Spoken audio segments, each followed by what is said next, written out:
Hey guys, Stan Efferding here, founder of The Vertical Diet.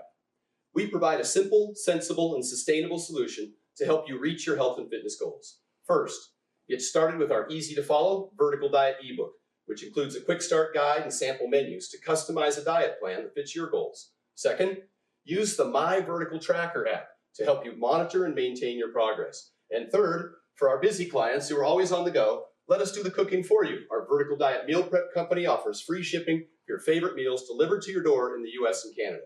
So head on over to stanefferding.com and get started. Hey everybody, welcome back to the Vertical Podcast. Stan Efferding, founder of the Vertical Diet, here with my permanent co-host in this bodybuilding world. This is the great Flex Wheeler, and we've got a very exciting guest on today, someone I have a little bit of a history with. I'm excited to talk to him.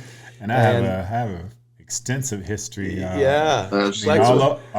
over the world through Turkey and everywhere. Absolutely. Hey, my wife, when I told my wife she was getting ready to head to the gym, and I said, hey, I got your text, and I was like, oh yeah, that's right. And I said, Flex and Stan is about to call me. She was like, Stan? I was like, yeah, Stan Efferding. She was like, isn't that the guy you had to fight with? Fight. I love it. Like, yeah, I love it. And she was like, isn't that weird? And I was like, no, that's been forever ago. That's sports, man. So it's the great Johnnie Jackson we've got on the site today. He was the 2001 NPC national champion. First and overall, got his IFBB pro card, and man, you have been competing a lot. I looked back at some of your years. How did you manage to do 5 shows, 6 shows, 7 shows a year? I have no idea. I've learned I've done 80 shows over my career. Kidding? So yeah, it's pretty amazing. I wasn't counting, but I'm a doer, and if I'm not doing anything, I think I'm lazy, and I'm going backwards. And my thing, like, I grew up in very humbling beginnings. So if I'm not active, I'm thinking I'm going back to that. My biggest fear is living like that again. So I constantly like doing trying to make money, whatever, so I can avoid going back to where I came from, actually. Well, you're doing what you love, and it is hard work, but I can remember a brief story when I was a young man and I was working for a property developer, and it was a difficult time in the business. And anyhow, I asked him, I said, how do you do this? How do you tolerate all this stress and what have you? I was a teenager at the time, and he looked at me and he said, young man, I was in Vietnam. and it made me think here that you yourself were in Desert Storm and Desert Shield, so this probably has to seem pretty easy to you by comparison. Oh my God, yes. And mind you, I turned 21 over there.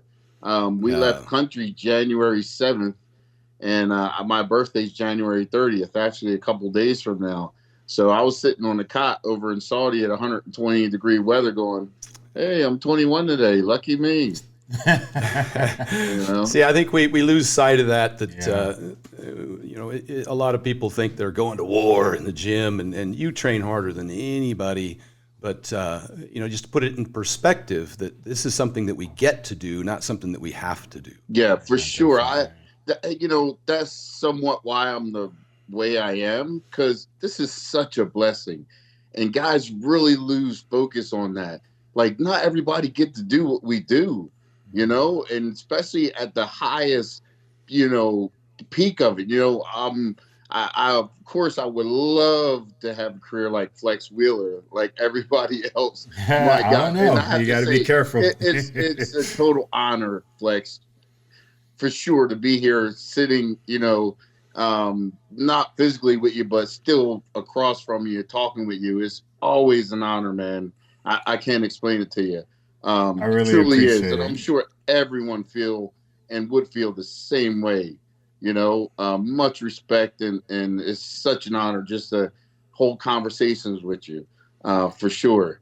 I really appreciate it, Johnny. The saying is, you find out who your friends are when things are not going your way, and we've always hit it off. Never had an issue between us, and that's rare between athletes and everything. But I consider you a true friend.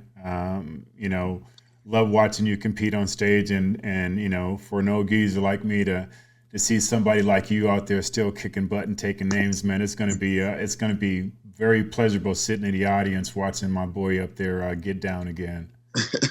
Yeah, man. Well, to see you guys' eyes on me is definitely, and just to hear the little backup for sure inspires and motivates me, you know, to keep doing what I'm doing, you know, for sure. And that's one of the things I told Branch is the response of the peers of the older guys that means so much to me, you know, and to hear you guys, you know, say stuff like that to me, and I've never reached you guys, you know, placings or your guys' status or not even close, but you guys still talk with me and treat me with respect, and you know, I really appreciate it. And you know, you're setting some records yourself. You've got to be damn near 13 Mr. Olympias already that you've competed in. This is pretty incredible. I don't know too many people who have had that kind of longevity, and you're still killing it. Flex and I have talked to a few of the, I don't want to say older, but at 48, there are some guys there that are younger than you. And most of them tend to train now a little more conservatively, myself included, to be honest with you. At 52 years old, I can't do the stuff I used to. You, on the other hand, are still in there just crushing it. How is it that you are still able to do that, train with the amount of intensity that you do? I don't know. It's just how I'm programmed. I mean, it sounds weird, but I don't know any other way. And I guess once I can't train that way, I don't know if I hopefully learn how to train, you know, without training that way, you know, with a little bit more self-control and stuff like that, you know, but for now, that's just the way it is. When I walk in the gym, it's turn on time, and I like to get it done. And it's still, you know, the incentive is, of course, competing and stuff like that. Even when I wasn't thinking about competing in bodybuilding, I still was doing a little bit with Josh Bryan with the powerlifting. And, you know, we were putting out some deadlifting, you know, 8-week deadlifting, how to improve your deadlift and stuff like this. So I'm the, you know, type of guy that I'm not just going to talk about it. You know, you get a lot of guys sitting back, talk about it, but I'm going to show them. You know, I like to get out, show it, get my hands dirty, and, you know, be like, man, you know, I'm not just talking about what will work. I'm going to show you what will work, and hopefully it'll work for you, you know?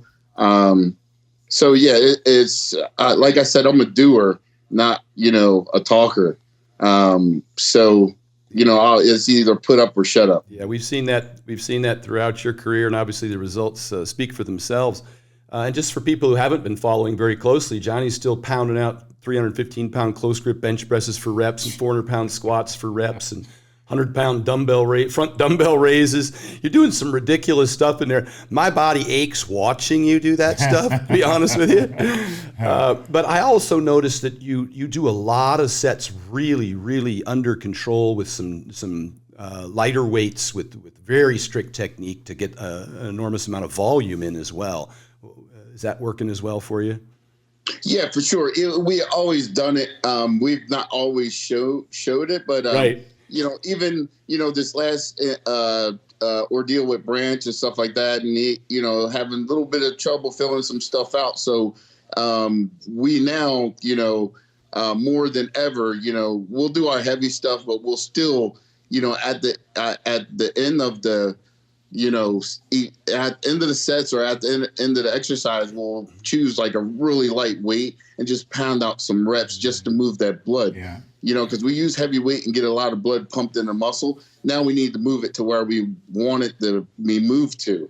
So, you know, we'll get lighter weight and decide what to exercise. And, you know, let's say chest, for example, if we want to hit the upper chest a little bit more or want to fill that out a little bit more at the end of the, you know, the four or five sets, that sixth set will, you know, drop down more than half the weight and then pound out, you know, between 20 and 30 reps just to get that blood to move, you know, in the incline, you know, maybe incline dumbbell presses. So to get that blood moved up into the upper chest more, you know, all that blood that we got pulled inside the chest, you know, kind of get it moved into that area. Right. So, Yeah, for sure. You know, we love lifting heavy, but we try to be smart about it. And then, you know, it looked like we're out of control and stuff like this, but either, you know, the positive movement may be out of control, but the negative is totally under control. So one way or the other, we stay in control so we don't hurt ourselves.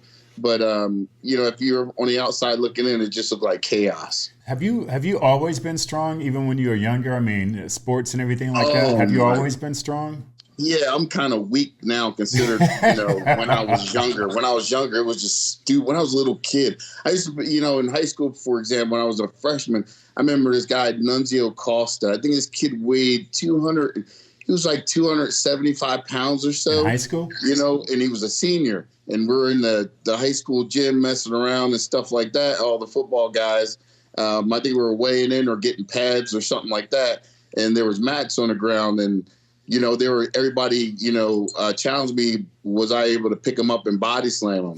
You know, and so they challenged Johnny, and here we go. He went for a ride. So, and I was, of course, when I was little, I was short too. So everybody underestimated me because I was so short. Sure, I'm still shorter than everybody though. But it was even worse when I was smaller. But yeah, I was incredibly strong. I worked on a farm, Henry Bonato's farm, also. Okay. And I was the littlest kid. I was 12 years old, the littlest one on the farm of all these Mexican guys.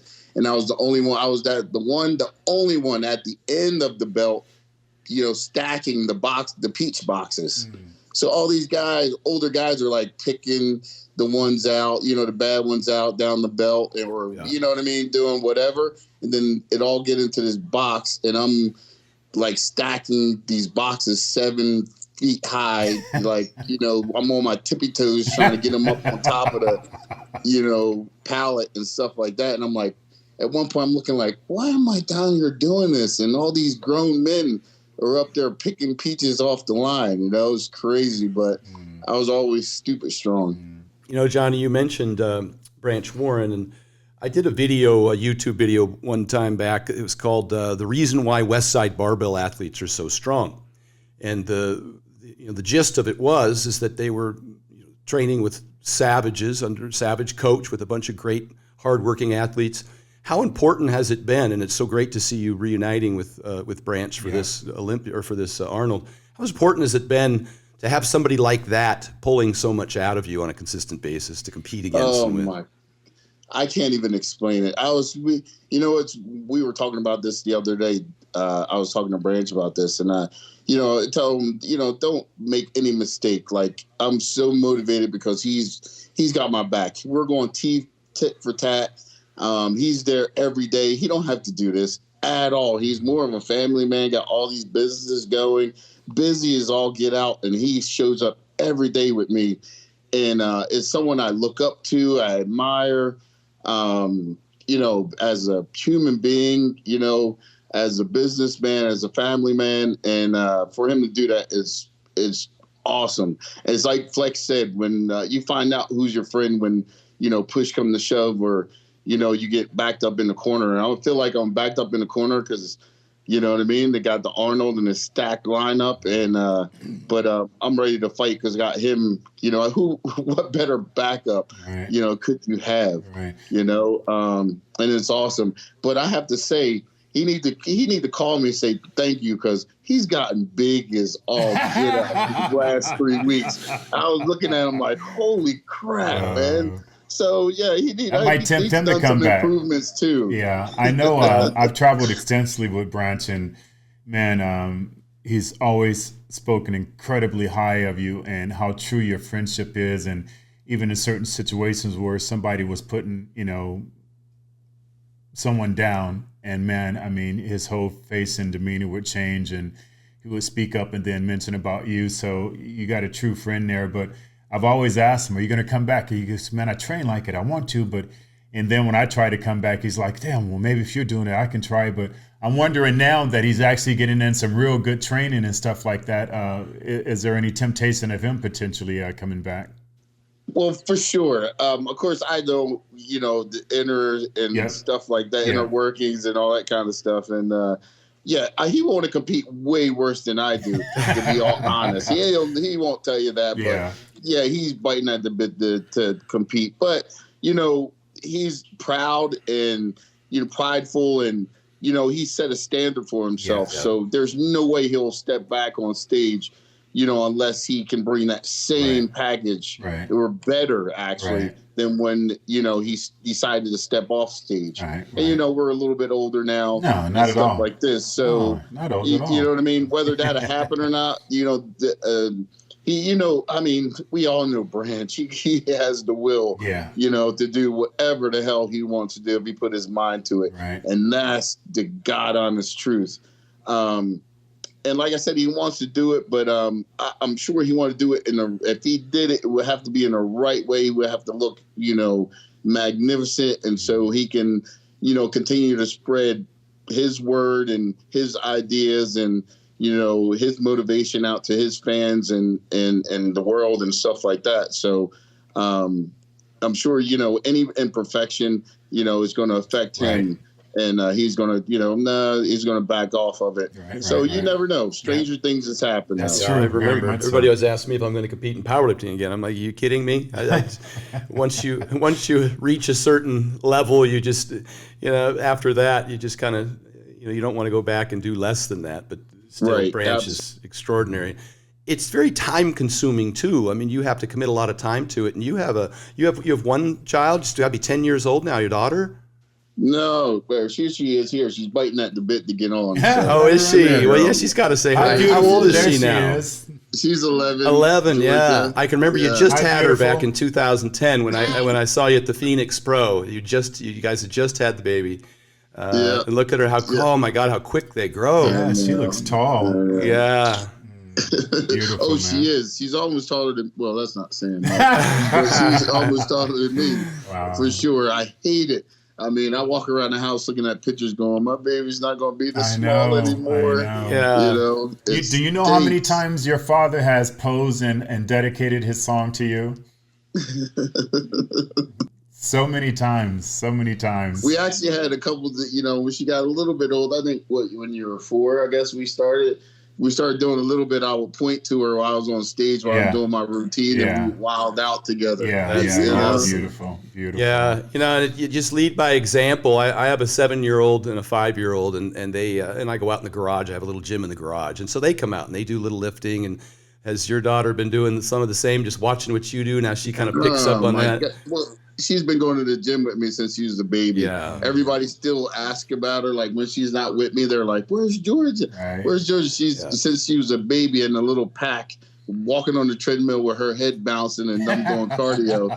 She's been going to the gym and me training my clients. She was right there with me and stuff like that, and still do. And she's doing her own thing in gymnastics and basketball now and dance. She does some dancing and all that kind of stuff. So you know, she definitely, you know, she's athletic. She has athletic spirit, and she appreciates the consistency and the commitment that it takes to be great. So she sees that in you, and now she's, you know, able to be the best at her sport amongst her peers. Yeah, for sure. Well, the best thing is academically wise, she's awesome. Really? She's been on fast track. She's pretty much been in school.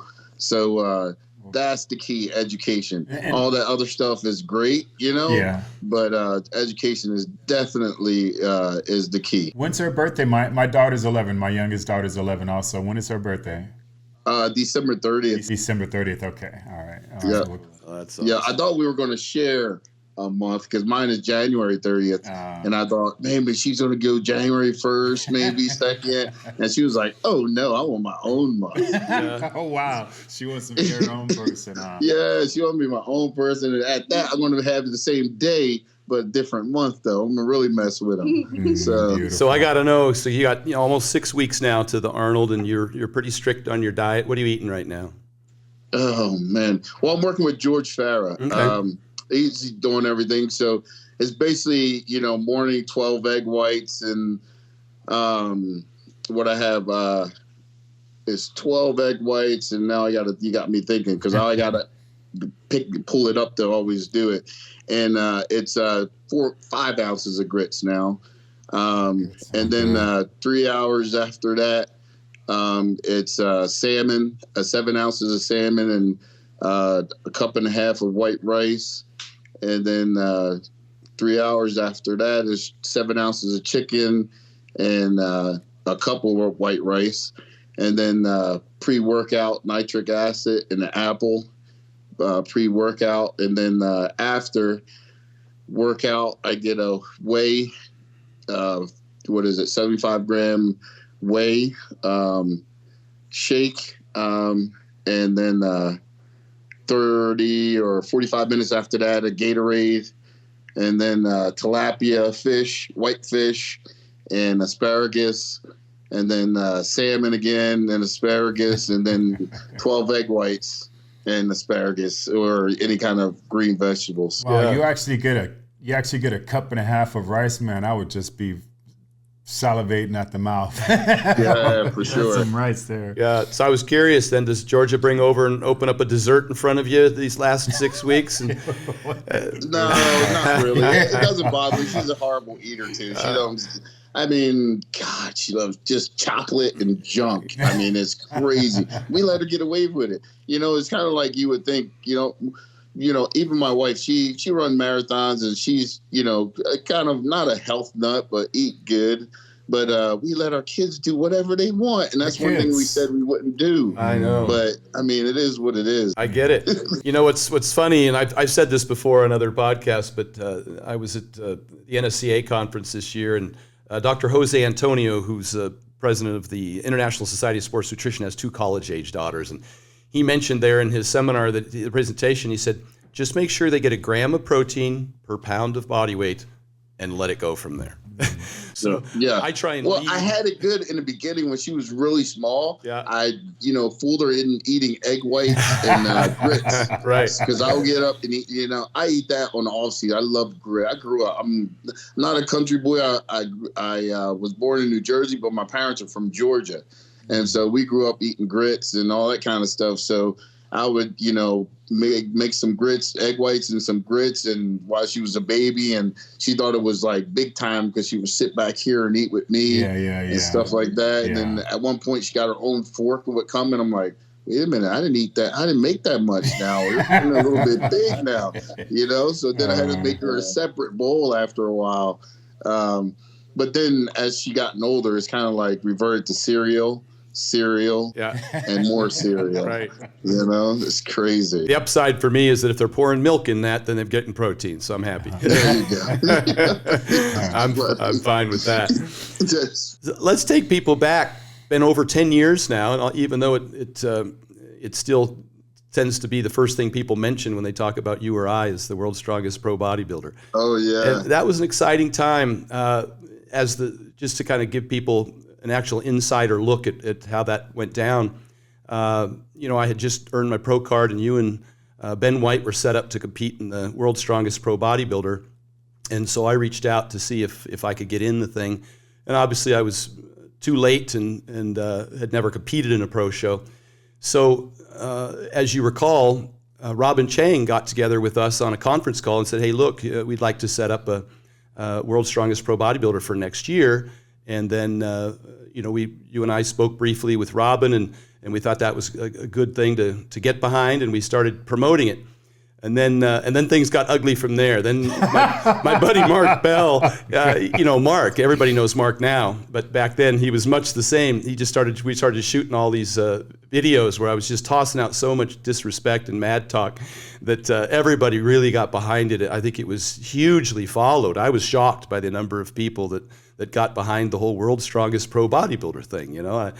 To me, I always thought it was kind of a circus sideshow, but man, it was such a big deal. And it seems like it goes back to, Ronnie Coleman. And before that, it was Lou Ferrigno and Arnold.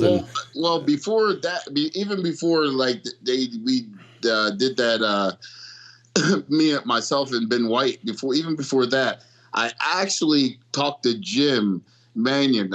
We talked, quite a bit back then, back and forth. He called and here and there and stuff like that, and checked on us and stuff like that.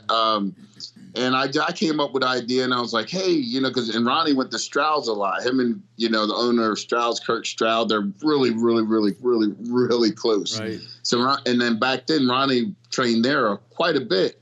And so I got a phone, and I was like, hey, Jim, I said, you think if I talked to Ronnie, and we put together, kind of a, exhibition where we lift against each other and stuff like that. You think you would, support it and, create it and stuff like that. And he was like, you know what? If you get Ronnie to do something like that, I'll definitely create, and do whatever. So I went up to him. I was like, cool. And I went up to him in Strauss and I was like, hey, Ronnie, I said, I talked to Jim and he said, that if we lift against each other, and I said, if we, make some money, you can take the bulk of it. I don't care. It's just going to help me out, and help my career. He didn't had nothing to win from it, to tell you the truth. Right. It was, it was more on my end to get noticed and stuff like that. And I said, he said, they would create something and this, that, and the other. And he was like, oh, okay. Yeah, okay. Looked at me and stuff like that. And I was like, cool. And walked away. And then Dave, his name's Dave. He's a brain surgeon. They're all really close.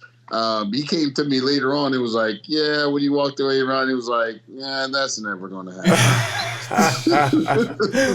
So that's even before we created the Ben White, myself and Ben White thing. I tried to get something like that going. Yeah.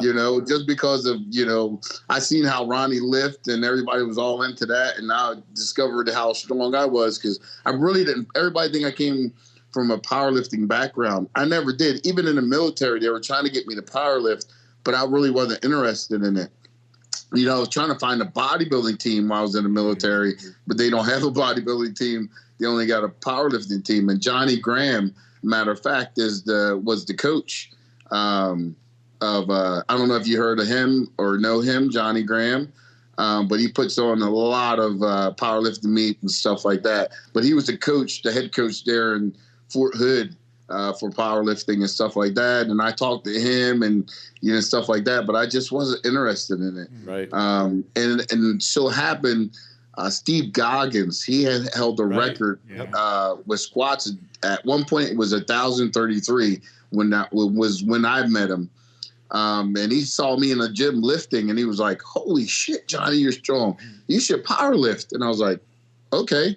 And so I started lifting with him and Kirk and that group. And that's why when I started powerlifting, like I had no interest at all, but I had so much respect for Steve and looked up to him that I was like, if this guy's saying it, I must have something going on. And if this give me a chance to work out with him, then cool. Let's do it. Yeah. And so they organized it and there off we go, Well, it's interesting you said that about how you approached Ronnie because it was a good opportunity just for the marketing because people really are interested in how, the strength, even though it has nothing to do with bodybuilding. Absolutely nothing. I think it was a detriment for my career. We'll talk about that in a minute. But when I got to flex, he wouldn't let me squat, deadlift, or flat bench press. Not one time the whole time. Well, one time Well, it's different because you were a power lifter and that's what you did. So your body wasn't going to change by you doing those exercises that you've done all this time, at a high level with so much weight.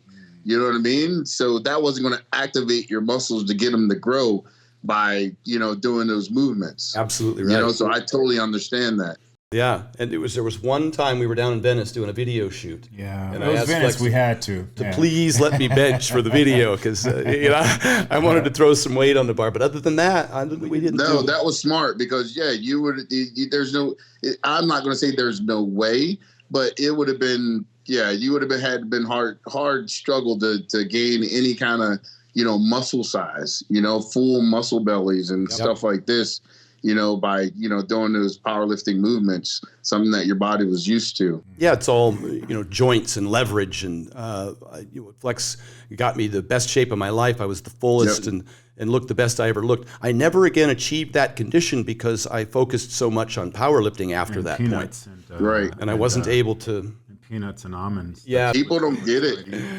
Yeah, people don't get it.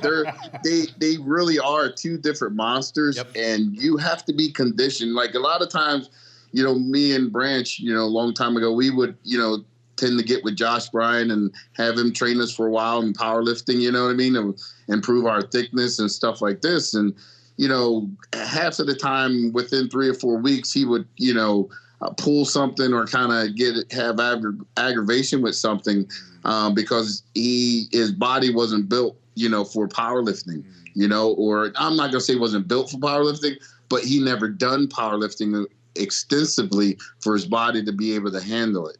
You know, you can't just jump into it either. You know, you got to train and train up to it, you know, to be able to do these lifts and, you know, keep balance and all that kind of stuff. It's a lot more to it than just heavy weight and, you know, pick it up and put it down. Absolutely right. And more now we're seeing from the research that the volume is probably the better predictor of hypertrophy. And you and Branch have always done an extraordinary amount of volume. And when you try and throw in heavy squats and heavy deadlifts with any significant amount of volume, you get just too much fatigue to recover. That dramatically impairs your ability to grow. So you guys, I think people see you guys lifting heavy, but you're also doing a really reasonable amount of reps, usually in the 10 to 12 rep range, and you're doing lots and lots of sets and frequency, at least twice a week. Yes, for sure. That's why you guys have both had so much volume, so much round muscle. Well, I'll say this: the year after, you qualified for the Olympia the next year, and of course, that's what the whole deal with me not lifting in that second one was. You know, bodybuilding is where I made my money. Yep. You know, and to tell you to be, you know, just straight up honest, 2009 was a shit year for me. That's when we were having Georgia. Yep. I remember leaving the hospital just exhausted. Like, I had to go do cardio. There ain't no way in hell I should have been driving, let alone driving to the gym to do cardio. And I do the stairs when I do cardio. And I just remember feeling numb on the stairs. That's how tired and worn out I was. And so, you know, it's, you know, just my detriment, you know, sometimes of how, like I said, I like to do and like to go, and I don't back down. And if I say I'm going to do something, I do it.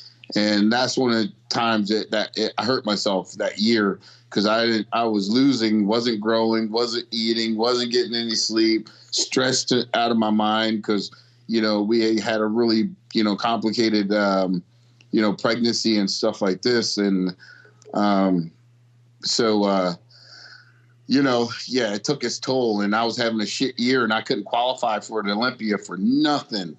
And I had that one chance left at Atlantic City Pro at the end of the year. But then Robin called me with the world's strongest bodybuilder he had put together and stuff like that, and asked would I do it. And I was like, hell yeah. Because that's my excuse why I'm not doing the Olympia, competing in the Olympia, because I'm doing the powerlifting instead of the bodybuilding. Yeah. So that saved my ass big time. You know, I've talked about that before. I remember you in 2009. I remember that was a difficult year for you. You had talked about the fact that you had Georgia on the way, and you weren't at your former form. And I often say that competition, something great happened out of that. You and I both very competitive people. Right. And I said that it brings the best out of people, but Johnny's best was bodybuilding and my best was powerlifting. Right. You went on to re-qualify for the Olympia multiple times over and compete and reestablish, if not even exceed, your historical best as a bodybuilder. It seems to me that you doubled down and focused more on your assets, and I kind of went back into what I was better at and set multiple world records in powerlifting. I thought, you know, it benefited both of us, even though we didn't compete against each other. We were both very competitive to get better. So I always look back at that thing as kind of something that sparked both of us just to do more and do better at what we were great at. Yeah, absolutely. And I'll always, that's good. Because I always say to people, never look back on something that you did and think, oh man, I wish I didn't do that, or man, I wish I could change that, all that stuff. Because we got to go through what we go through to become the person that we were supposed to become, you know, that God has planned. And so all our experiences, you know, leads up to, you know, the knowledge and, you know, the patience and, you know, just being smart about, you know, our future and stuff like that, and in who we become and how we talk to people and how we present stuff. So, yeah, for sure, I learned so much then. I had so much fun doing it. It would have been fun. It would have been a blast to be able to lift again. I wanted to honestly lift again that next year, but I need to make some money, man. So I was like, I need you got another mouth to feed. I got to go make this happen. Yeah, I was like, look, I want to lift. That's fun for me. Powerlifting, that's fun. I'm having fun. Even when I was bodybuilding and, I would, get place horrible in the show, I would find a powerlifting meet to do right away so I could feel better about myself, So, I had fun and I love powerlifting, but, make any money at it. I never told this story, but the following year, when you qualified for the Olympia and competed in bodybuilding, Ben White also qualified for the Olympia. But I don't think he felt as though he was ready yet to place well, and the world's strongest bodybuilder was at risk of not happening at all because he didn't need to do it. He was qualified to compete in bodybuilding. So there was $10,000 on the line. I don't think Ben felt as though he could beat me. So I called Ben up and I said, I'll guarantee you the purse if you just compete against me. Oh, wow. And Ben said, I'm in, and we got a hold of Robin. You should have called me. I would have. Yeah. And for that same reason is because, if it never had happened, I ended up getting a big spread in muscular development, another one in flex, all kind of, had really nothing to do with the bodybuilding. But because bodybuilding has such a broader visual and audience space, it was nifty that I was a power lifter, but nobody would have cared. But it goes back to what we were talking about and what you said earlier, how significant lifting really is amongst bodybuilding. People really, they love bodybuilding, but they love the lifting part of it too. People used to tell me that the kids, when I was in the magazine, they would stop and count, how many plates I have on the bar. Oh, yeah. Not just look at the picture of me posing or holding a bar, but they would count and see how many plates. Like, oh man, yeah. So I think that's why the longevity is the powerlifting added on to the bodybuilding. Helped me stay significant in a lot of people's eyes. Because it was just something different, and I think it's more tangible. You know what I mean? People can put their finger on it because, you go into the gym lift, people can do that. With bodybuilding, not everybody get on stage and look like that and pose and want to have Speedos on or posing trunks on and all that kind of stuff, But people love, getting ready, getting pumped up and going to the gym. So, I think it just showed that you guys were more dimensional than most athletes. Most Absolutely. true power lifters could not take their shirt off and go on stage or compete at a world-class level. Yep. And most bodybuilders can't go into a real, powerlifting meet and get down. So I think the common denominator is it just shows that you guys are just pure athletes and just elite athletes on that level, because it's not too many guys who can cross over like Deion Sanders, who can play, high level baseball and high level football, or even, the great Bo Jackson. So that's I think you're right when you said it creates longevity and greater interest in that individual instead of just being a one-dimensional athlete. Absolutely. It was funny story is we were up there on the stage and I was up there blowing my mouth off about how I was going to give away my Hummer and $10,000 and blah, blah, blah, blah. I was like, no, don't give away And the then Hummer. as soon as all that was over, I stepped down off the stairs, and you know who Nick Best is? Yes. Strongman, world strongman competitor, just a big freak of a dude. Absolutely. Nick comes rolling up to me. It's like face to face. He's like, I'll take your money. I'll take your car. Hell yeah. Are you kidding me? Yeah. And he's like $3 bills. He's looking down at me all gruff with that big face of his. And I'm just like, I'll get right back to you. Yeah. We'll talk about that, buddy, later on. Let me know when you get your... One of the requirements is you have to compete on a high level of bodybuilding. Yeah. So that checks you out. Okay, sorry. Yeah. And nowadays I have to try and make the distinction with Larry Wheels is that the whole world's strongest bodybuilder, I have to say world's strongest IFBB pro bodybuilder. Yeah. Damn Larry is just a freak. Oh my God. Yeah, I went over to him in Dubai. I met him in Dubai. I saw he had a booth over there. So I snuck over there to meet him. I told him I thought he was incredible. The things he's done, the lifts, I think it's incredible. Isn't he one of those folks that he when you see him on video, it doesn't do service. When you see him in person, he's a bigger man. He's got a broader shoulder. Yeah, he's just big from being alive. He's just.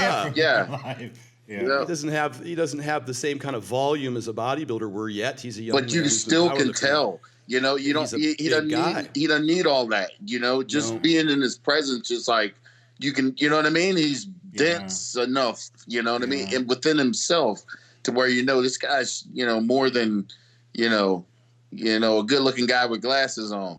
Right. Yeah. It makes you wonder. It makes you wonder, guys like you and guys like Stan and what you guys done.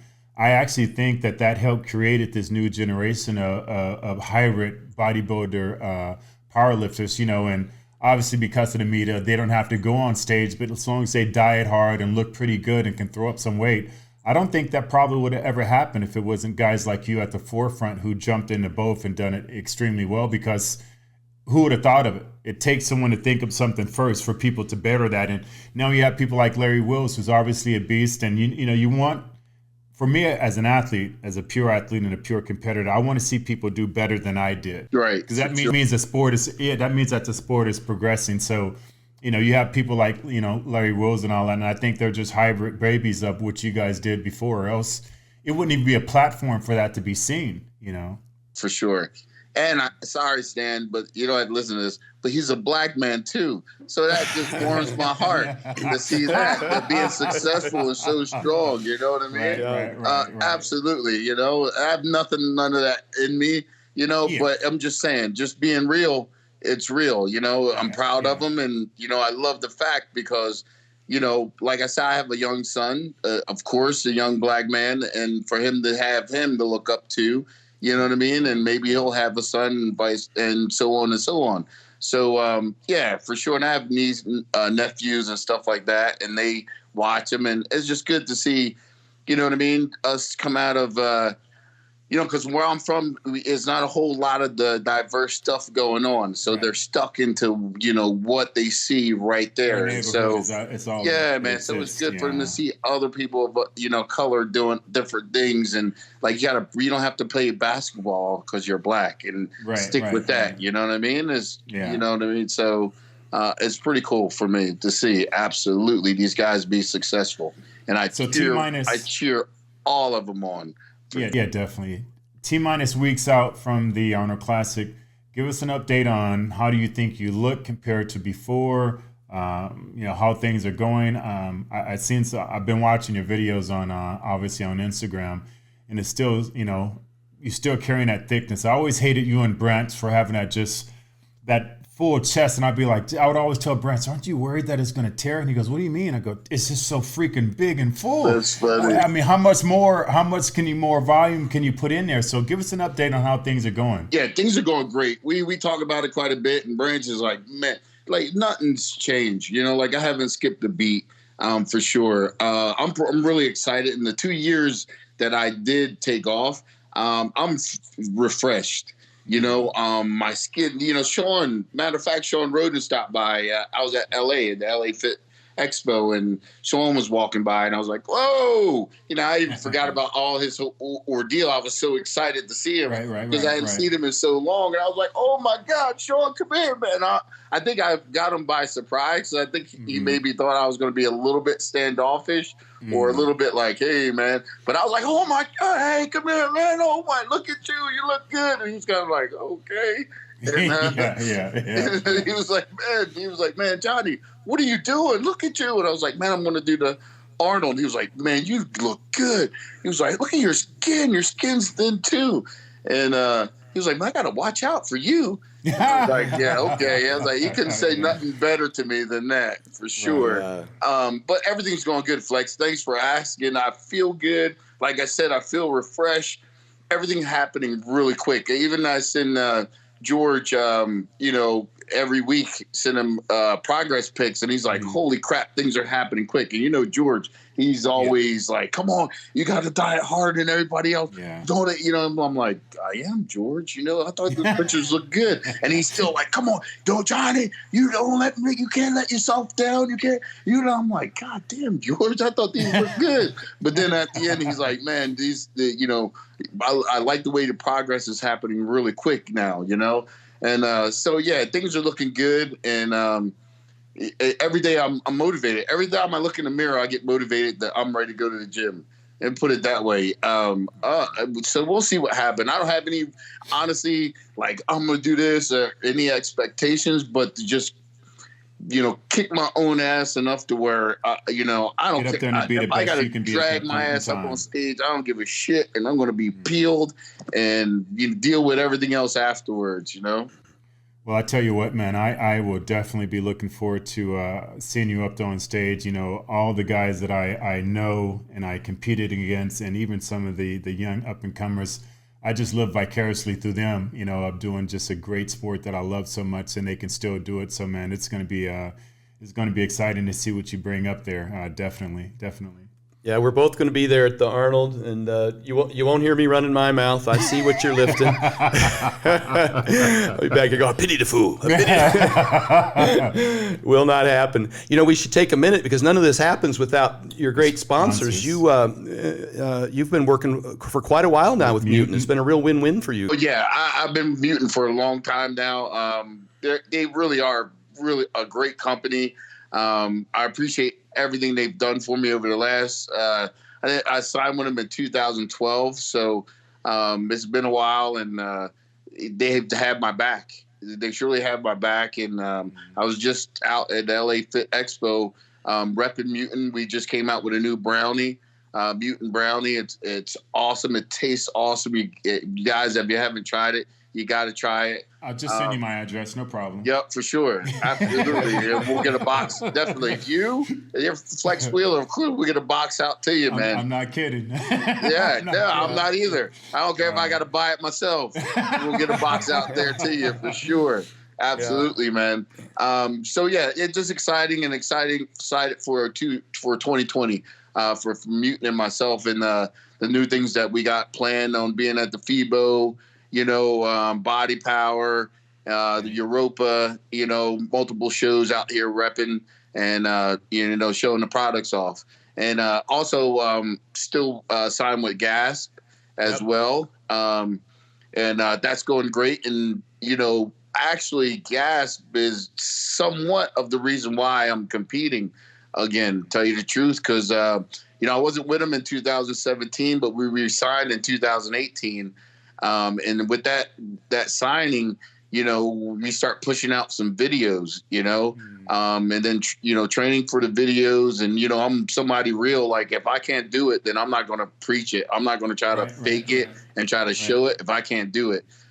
So I had to get it together.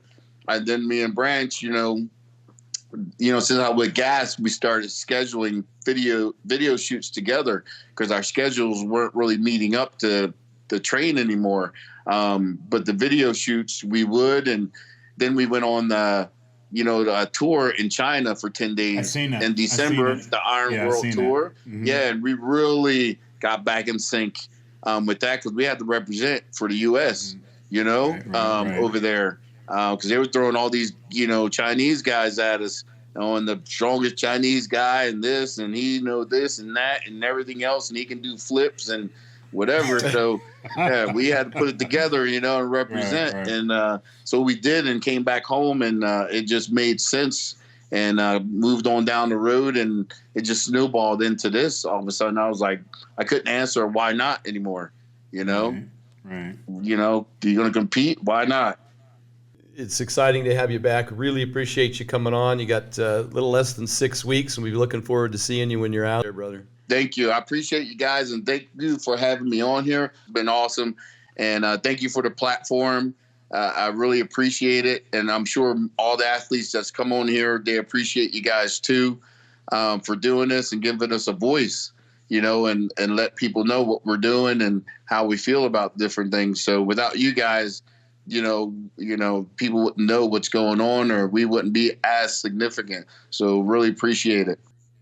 No, thank you so much, Johnny, man. You have a great rest of your weeks getting ready for the show. And like Stan said, we'll both see you at the Arnold, and we'll be rooting you on. Yep, definitely. I don't know about great, because I'm hungry as hell, and I'm tired. My knee hurt, and my back is stiff. So I must be training for something. Yeah. Cool. Like I said, brother, always an honor, Flex. Stan, thank you. Great to see you, man. We can't wait to see you guys down in Columbus.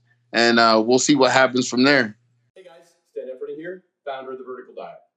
We provide a simple, sensible, and sustainable solution to help you reach your health and fitness goals. First, get started with our easy-to-follow Vertical Diet ebook, which includes a quick start guide and sample menus to customize a diet plan that fits your goals. Second, use the My Vertical Tracker app to help you monitor and maintain your progress. And third, for our busy clients who are always on the go, let us do the cooking for you. Our Vertical Diet Meal Prep Company offers free shipping for your favorite meals delivered to your door in the US and Canada. So head on over to stanefferding.com and get started.